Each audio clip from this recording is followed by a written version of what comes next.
पाठ 7। हिंदी के दीवाने महाकवि अमीर खुसरो। पाठ का सार।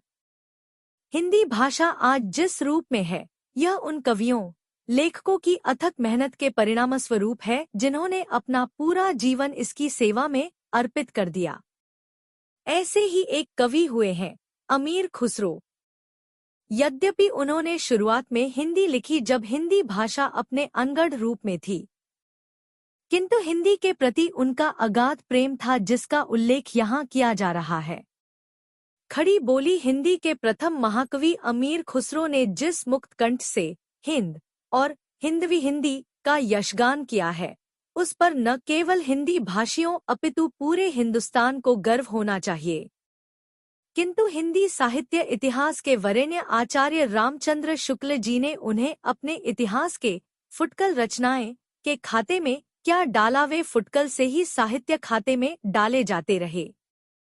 यद्यपि आचार्य शुक्ल ने उन्हें आदिकाल के फुटकल खाते में किसी तरह कमतर मानकर नहीं डाला था, अपभ्रंश काल और देशभाषा काव्य श्रेणियों में वे कहीं खप नहीं पा रहे थे, तो उन्हें विद्याप्ति के साथ लोकभाषा पद्य के शीर्षक के साथ सगर्व रखा गया था, उनके प्रदेय का उचित सम्मान करते हुए। किंतु बाद में लिखे गए हिंदी साहित्य के इतिहास ने उन पर खास तवज्जो न देकर उन्हें चलताउसा ही मन लिया। केवल पहेलियों, मुकिरियों आदि के उल्लेख के साथ उनकी चर्चा की जाती रही। उनके प्रायः 200 वर्ष पश्चात कबीर ने संस्कृत को कूपजल मानते हुए भाषा के जिस बहते नीर की बात की थी, उसी जनभाषा के प्रथम महाकवि अमीर खुसरो थे। उन्होंने फारसी के साथ साथ उस समय दिल्ली और उसके आसपास पल्लवित होती लोकभाषा में अपनी कविता रची थी। सभी प्रकार की चुनौतियों का सामना करते हुए प्रथम बार अपनी काव्य भाषा के लिए जनभाषा को अपनाना खुसरो का बड़ा दूरदर्शी पग था, जिसमें वे भाषा का भविष्य देख रहे थे। आचार्य रामचंद्र शुक्ल भी उनके इस अवदान को स्वीकार करते हैं, किंतु बहुत मुखर होकर नहीं, और केवल इस टिप्पणी के साथ उनकी पहेलियों, दोहों और गीतों के नमूने पेश कर देते हैं।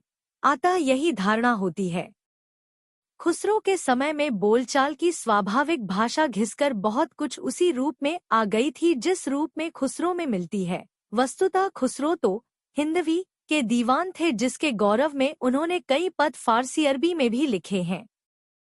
चू मन तूतीय हिंदम अर रास्ते पुरसी, जब मन हिंदवी पुरस्ता नगजगोयम।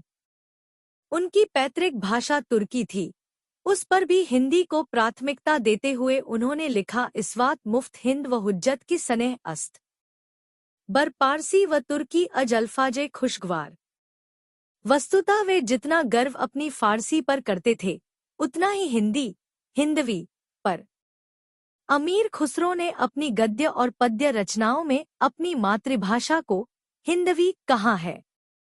अपनी मसनबी कृति नौसिपहर में उन्होंने अपने समय की 12 हिंदुस्तानी भाषाओं की सूची प्रस्तुत की है। 1 सिंधी, 2 लाहौरी, 3 कश्मीरी, 4 कन्नड़, 5 धुरसमुद्री तमिल, 6 तेलंगाना, 7 गुजर गुजराती, 8 माबरी घाटी, 9 गोरी, 10 बंगाली, 11 अवध अवधी, 12 दिल्ली तथा उसके आसपास अंदर हुआ हद। इन सब भाषाओं को वे हिंदवी कहते हैं और वे 12वीं श्रेणी दहलवी हिंदी के ही कवि थे। इसे वे दिल्ली तथा आसपास की भाषा बताते हैं, वह हिंदी जो बोलचाल की भाषा से विकसित हो रही थी। यह वह क्षेत्र था जिसे आधुनिक शब्दावली में राष्ट्रीय राजधानी क्षेत्र कहा जा रहा है। उर्दू भी उसी समय से क्षेत्र में विकसित हो रही थी, जो फारसी से मुक्त होकर पलटनों के बाजार की भाषा का रूप ले रही थी। खुसरो की हिंदवी भी इसी क्षेत्र में अपना रूप पा रही थी। ब्रजभाषा को भाखा कहा जाता था। खुसरो के कुछ पद भाखा में भी रचित हैं। हिंदवी किस प्रकार अमीर खुसरो की मातृभाषा थी, इसे जानने के लिए उनकी पारिवारिक पृष्ठभूमि से परिचित होना जरूरी है। अमीर खुसरो के पिता अमीर सैफुद्दीन एक तुर्की कबीले के सरदार थे जो चंगेजी युद्धों के दौरान हिंदुस्तान आ गए थे और उत्तर प्रदेश में गंगा के तट पर बसे एटा जिले के पटियाली नामक कस्बे में बस गए थे। यह दिल्ली से अधिक दूर नहीं है। यह हिजरी सन 651 1253 ईशून्य में अमीर खुसरो पटियाली एटा में जन्मे। वे शैशव से ही बड़े मेधावी थे, इसीलिए अच्छी शिक्षा दीक्षा के लिए इनके पिता सैफुद्दीन इन्हें दिल्ली ले आए और अच्छे शिक्षकों के हवाले तो किया ही, उन्हें तत्कालीन प्रसिद्ध सूफी संत हजरत निजामुद्दीन औलिया ख्वाजा हजरत नौलिया रहमतुल्लाह अलैह की शिष्यता में रख दिया। तब से जीवन पर्यंत ये उनके शिष्य रहे और 50 वर्ष की आयु तक वे पूरी तरह उन्हीं को समर्पित हो गए। 8 वर्ष की आयु में पिता की मृत्यु के पश्चात उन्हें इनकी माता अपने पिता इनके नाना ऐमानुमुल्क के यहाँ ले आई। नाना का घर हिंदुस्तानी सभ्यता और संस्कृति का केंद्र था। ऐसे उदार वातावरण में उनका कैशौर्य परवान पढ़ा। 671 हिजरी सन में इनके नाना का भी देहांत हो गया। उसके बाद एक के बाद एक बलवन के छोटे लड़के बुगरा खा, उन्हीं के बड़े लड़के सलाम मोहम्मद आदि 10 बादशाहों के दरबार में रहे। उनके अंतिम संरक्षक मोहम्मद तुगलक के शासनकाल में 1323 ईशून्य में खुसरो के गुरु ख्वाजा निजामुद्दीन औलिया का देहांत हो गया। वे उस समय दिल्ली से बाहर थे। दीवानों की तरह ये गुरु को याद करते हुए दिल्ली लौटे। इसी मनोस्थिति में वे संसार से विरागी हो गए। गुरु की समाधि पर झाड़ू आदि लगाकर वहीं के होकर रह गए। गुरु के प्रति श्रद्धा प्रेम व्यक्त करते हुए यह दोहा कहा, गोरी सोवे सेज पर मुख पर डाले केस, चल खुसरो घर आपने रैन भई चहुदेस। आज भी हजरत निजामुद्दीन औलिया के सालाना उर्स की कार्रवाई भी दोहे से शुरू की जाती है। गुरु से उनकी प्रति इतनी गाढ़ी थी कि उनकी मृत्यु के बाद खुसरो कुछ ही माह जीवित रहे। सन 1325 ईशून्य 725 हिजरी में उनका भी देहावसान हो गया। उनकी समाधि ख्वाजा निजामुद्दीन साहब के पैताने ही बनाई गई, जहां आज भी गुरु के साथ उन्हें भी श्रद्धांजलि दी जाती है। अपने जीवन काल में उन्हें अपार यश, आदर सत्कार, भेंट उपहार, उपाधियां मिली थी। मुल्कशोरा, राष्ट्रकवि की उपाधि से उन्हें 2 बादशाहों ने अलंकृत किया था। अमीर खुसरो राष्ट्रीयता के उन्मेष के प्रथम हिंदी कवि हैं। कहा जाता है कि उन्होंने नूह सिपहर मसनवी में हिंदुस्तान की प्रशंसा में 400-500 काव्य पंक्तियों की रचना की। ये प्रत्येक दृष्टि से अद्वितीय हैं।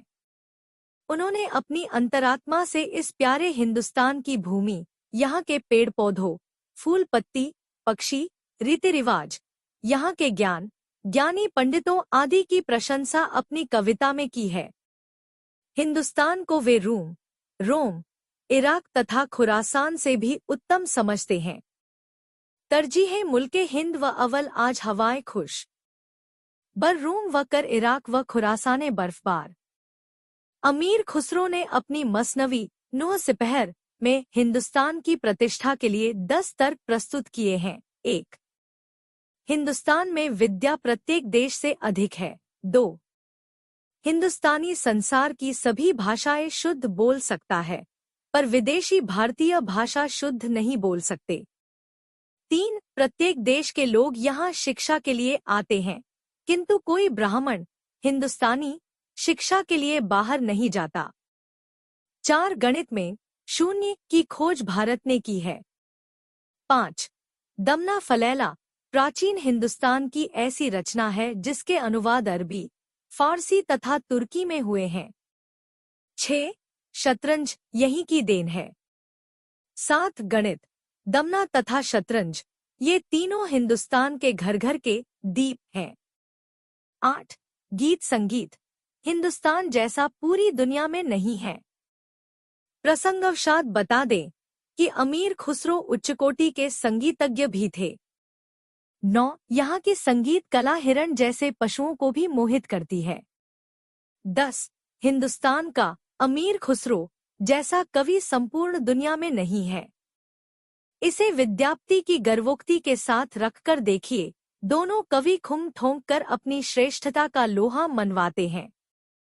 पूरी तरह हिंदुस्तान और हिंदी, हिंदवी के रंग में रंगे कवि ने लगभग 45 कृतियों की रचना की, किंतु आज उनकी गद्य और पद्य की कुल 28 पुस्तकें प्राप्त हो सकी हैं। उनकी पहेलियां और मुकरियां जिस तरफ चली आती हैं, लोक काव्य की परंपरा का प्रतिनिधित्व करती हैं। इसके कारण इनकी कृतियों में मिलावट भी खूब हुई। आज समय की आवश्यकता है कि उनकी काव्य कृतियों का सुचिंतित पाठ प्रस्तुत कर अमीर खुसरो की प्रामाणिक ग्रंथावली प्रकाशित हो, जिसे हिंदी, फारसी, अरबी और तुर्की भाषाओं का ज्ञान हो, वही इसे सही अंजाम दे सकता है। डॉ. पुष्पपाल सिंह।